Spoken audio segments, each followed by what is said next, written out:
À Monsieur Mongin, à Paris, Thun, le 15 juillet 1822. Nous ne vous parlerons point des villes, bourgs et villages que nous avons traversés dans le cours de notre voyage de Mühlhausen à ici. Nous n'avons rien vu, rien voulu voir. Nous ne pouvions avoir des yeux que pour les montagnes. C'est sur la route de Berne à Thun que se montre dans une portion plus considérable la chaîne des Alpes, et que les regards peuvent plus aisément en embrasser le développement magnifique. Cet extrait provient des Lettres sur la Suisse, qui relatent le voyage de Hilaire Léon Sazerac.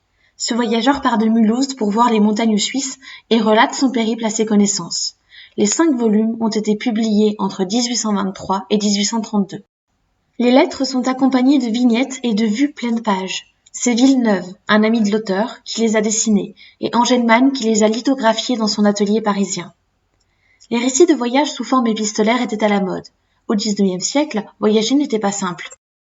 Les trajets sont longs et les communications avec les proches difficiles.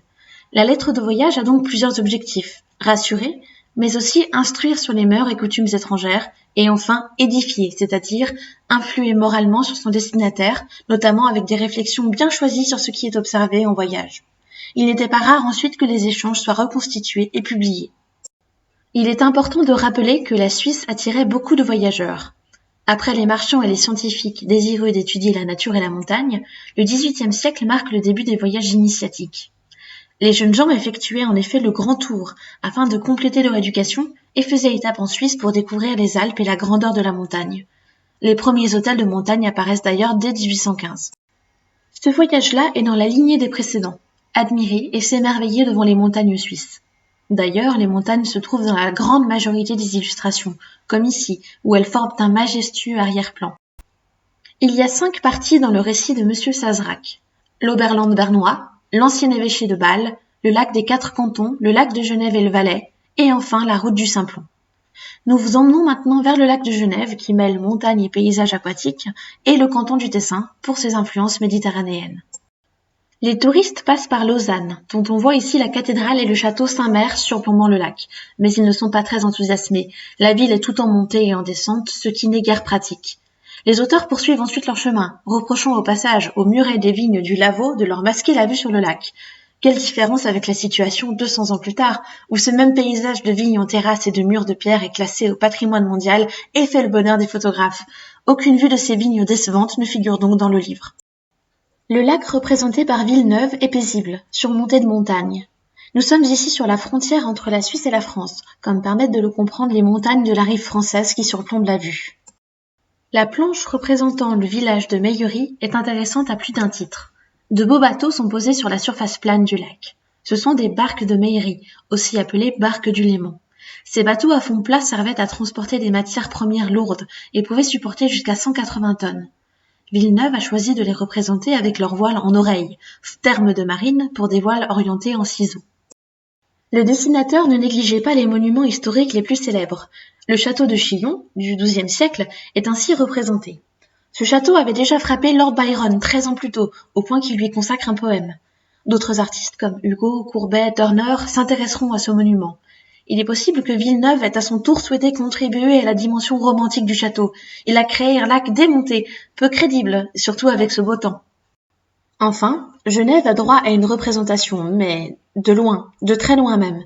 La ville remplit à peine 1/5 de l'image, au contraire de la nature. Collines, lacs, montagnes et ciel encadrent le centre de Genève. Descendons maintenant dans le Tessin, étape de la section dédiée à la route du Simplon. On s'aperçoit tout de suite que le style architectural n'est plus le même. Le lecteur n'avait vu jusque-là que des chalets montagnards, des demeures robustes. L'arrivée dans le Tessin est synonyme de style méditerranéen. Des maisons à murs clairs, un toit presque plat, de la végétation ornementale, les arcades de la galerie rappellent un palais italien. Villeneuve ne s'est d'ailleurs pas privé de représenter un palais. Sur cette autre vue, une bâtisse monumentale se dresse au bord du lac Majeur, avec les montagnes sombres et mystérieuses en fond. Le sens du détail est très poussé. Chaque étage a des fenêtres différentes. La petite Isola Bella se dresse au milieu du lac, mais les personnes représentées sur la rive ne sont pas oisives.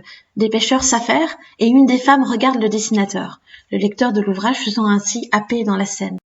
Avant de refermer l'ouvrage, on peut remarquer qu'il y a relativement peu de représentations de locaux et de coutumes suisses, à part sur des vignettes ou des détails de planches. Le dessinateur se focalise véritablement sur les paysages. Ici, par exemple, le troupeau de vaches montant en alpage ne sert qu'à animer cette curiosité géologique. Toutefois, quelques planches et vignettes montrent des chalets et des locaux.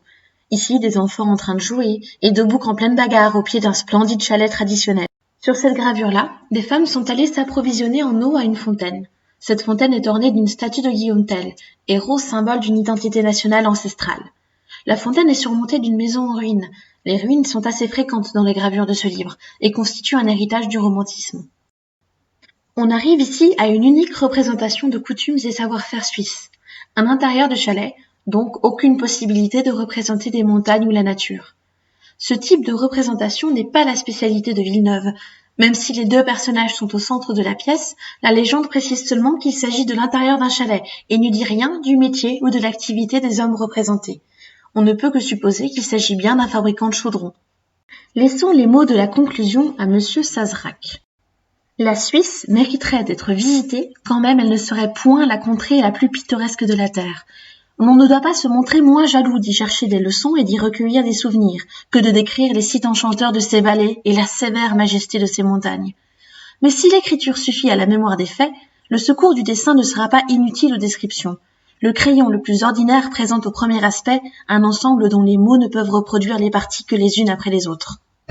Que ce crayon se trouve entre les mains de Villeneuve, l'art ne pourra rien imaginer de plus parfait, et la plume la plus habile n'entreprendra point de lutter avec lui. Mon portefeuille, riche des dessins de cet artiste célèbre, viendra suppléer à ce que mes descriptions pourraient avoir de défectueux. Je les joindrai successivement à mes lettres.